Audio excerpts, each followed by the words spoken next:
Swayam Prabha. Digital India. Educated India.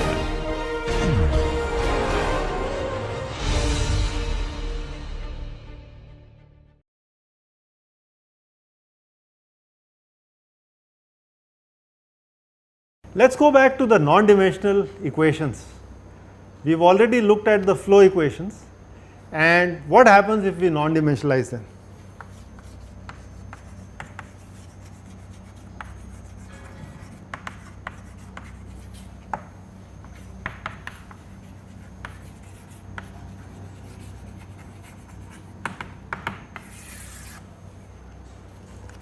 So we are going to make some assumptions to make this analysis a little bit simpler, but the analysis would hold for more complicated situations. So we'll assume the flow is steady, which implies that all my terms which involve local time derivatives, they are 0. I am further going to assume there is no body force. Again, a simplification which can be incorporated with body forces, and we just want to illustrate some ideas. We will also assume that there are no free surfaces close by. So in some sense we are only talking about submerged bodies.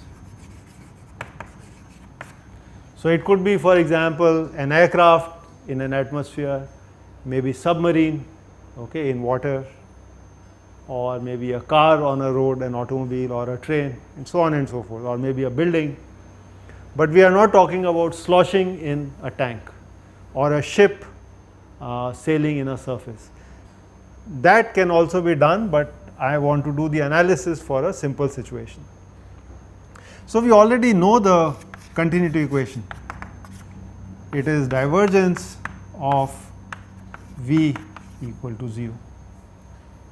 And I also know the momentum equation. I will write it for the steady state. So that would be rho V dot gradient of V plus the gradient of pressure, that's equal to mu times Laplacian of the velocity. Okay? But these equations are dimensional.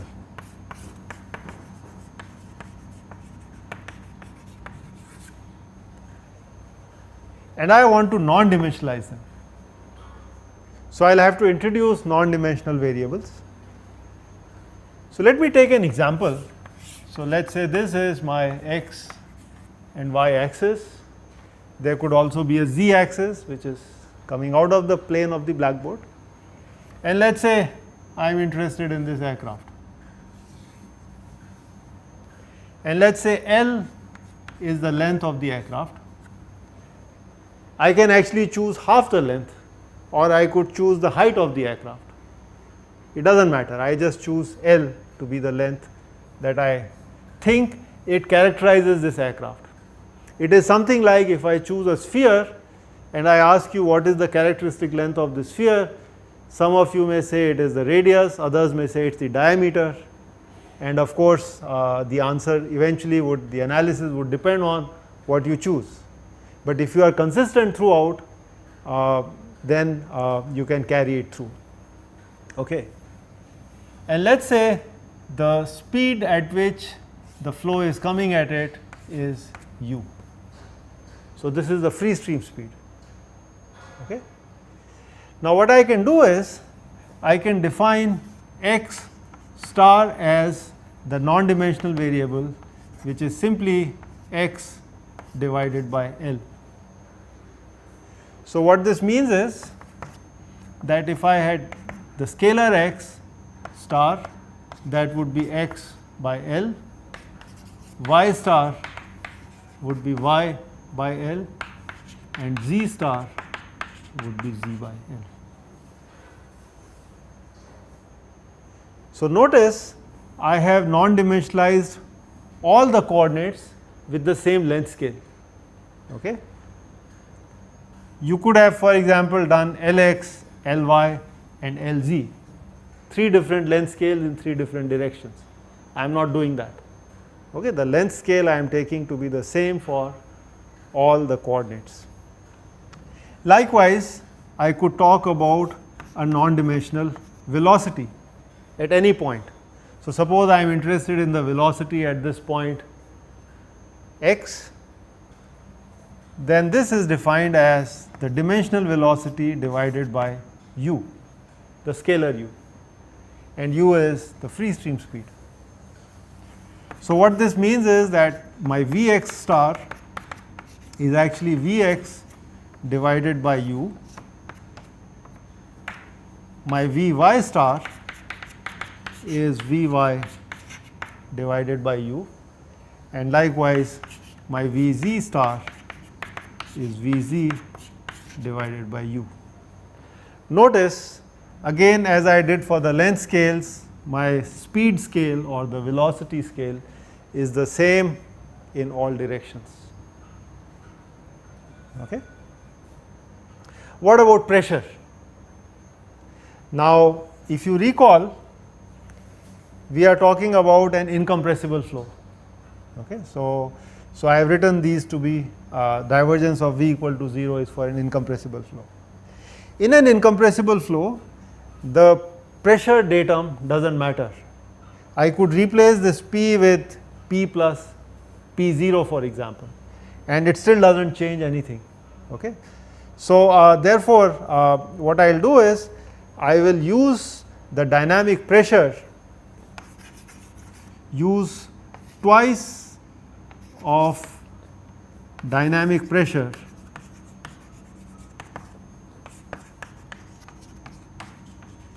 which is actually rho u square to non-dimensionalize P.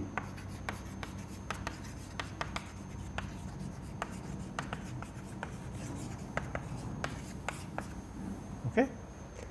Notice rho u square has the same dimension as pressure. Okay. So, we will define P star to be P divided by rho u square. Let me call this as equation 1 and maybe this as equation 2. So, let us non-dimensionalize first equation 1. So, non-dimensional form of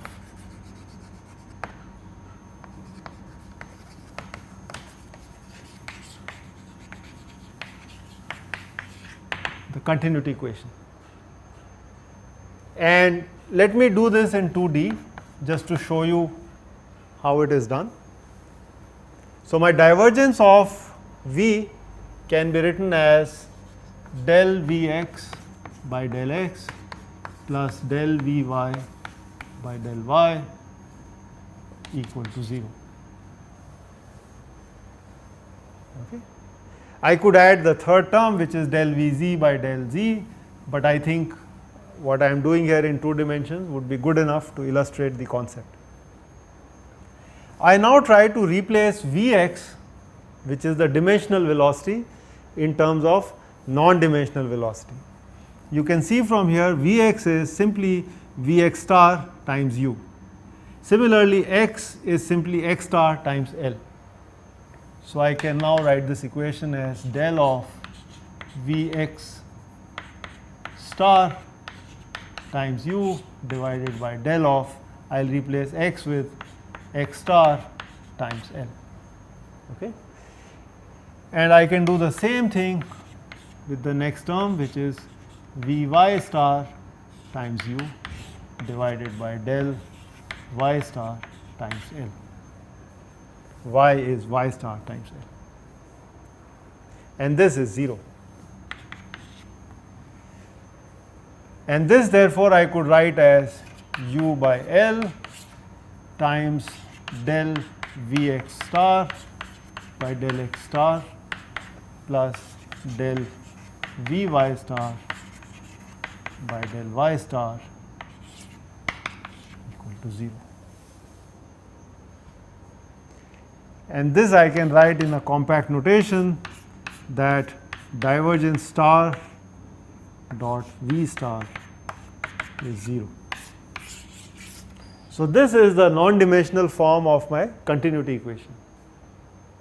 Okay, it kind of retains its original form which was in the dimensional equation. Now, let me give this equation a try, the momentum equation. So, I will try with the x momentum equation, and then we can generalize it to the other equations. So, again let me do this in 2 dimensions.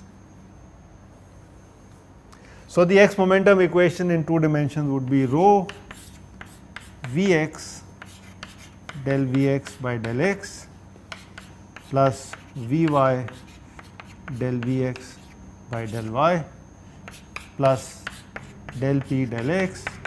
This is mu times del square Vx by del x square plus del square Vx by del y square. I try the same trick. I replace Vx with Vx star times u, and I will replace x with x star times L. Okay. So, let us see what becomes of this equation.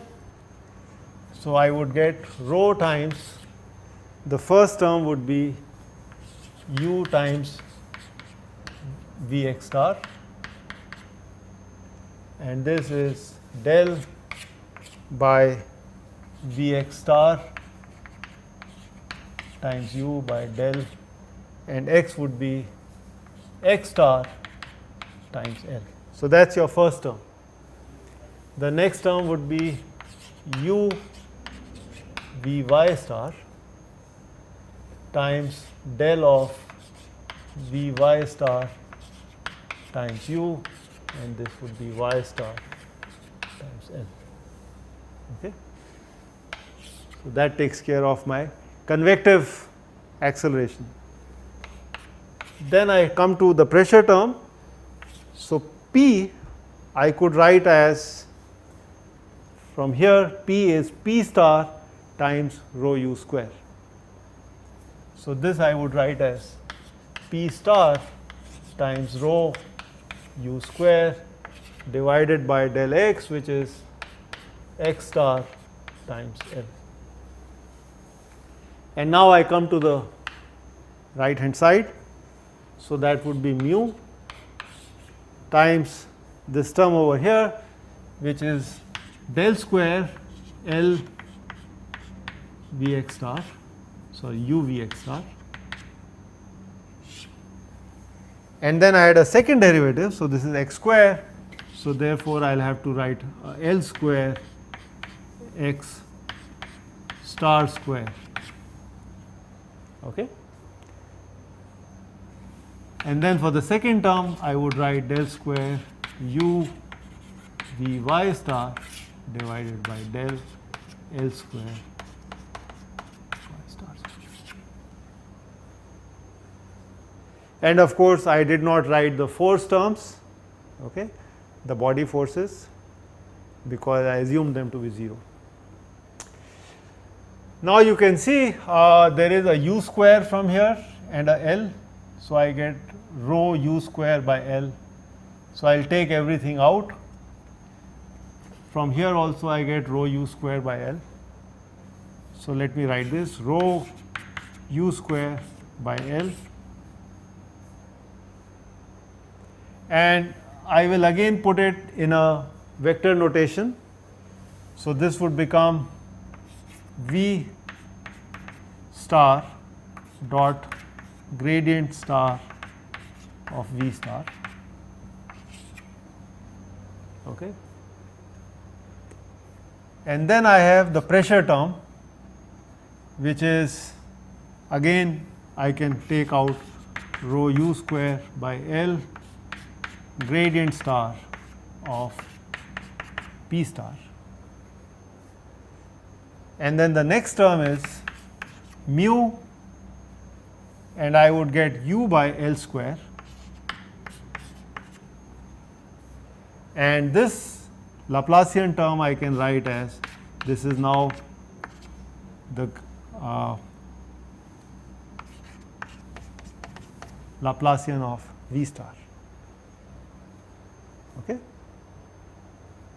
So I can take these rho u square by L and transfer them to the coefficient on the right hand side, and therefore I would get V dot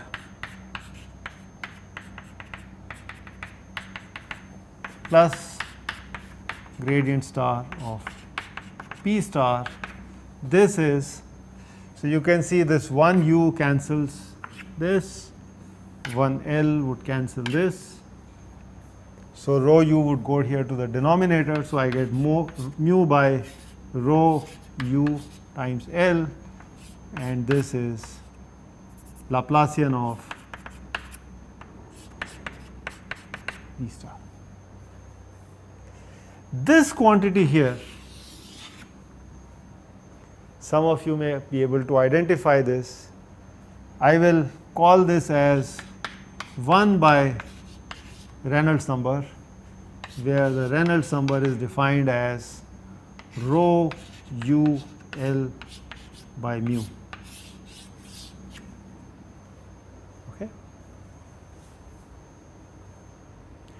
So kindly look at the analogy between the dimensional form of the equation and the non-dimensional equation.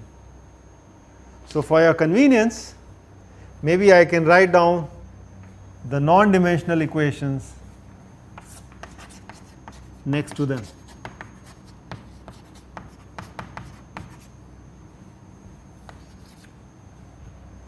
So the non-dimensional equation would be divergence of V star is 0, and the non-dimensional form of the momentum equation is V star dot gradient star of V star plus the gradient star of P star, that is the gradient of pressure term. This actually is 1 by Reynolds of Laplacian, the non-dimensional Laplacian of the non-dimensional velocity. So you can see the nice similarity between the dimensional form and the non-dimensional form. Okay.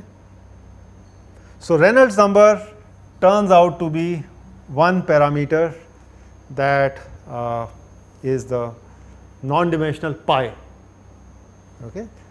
So now you can link what I showed you for from the Buckingham pi theorem to what we are seeing from the equations. Okay. They are actually both connected. So for the case of this aircraft, I was able to show you using the Buckingham pi theorem that CD is a function of Reynolds number. That means in terms of the non-dimensional variables, Reynolds number is the only variable. If I do not worry about temperature changes, if I do not worry about altitude changes, okay, so I am not worried about the compressibility of the air and so on. So the drag coefficient, not the drag itself, but its coefficient is dependent only on the Reynolds number. And you can see here as well that if I did the flow analysis in a non-dimensional form, what is the non-dimensional form? The non-dimensional speed of the flow is 1, because I would have to non-dimensionalize with this capital U, so my incoming speed would be 1.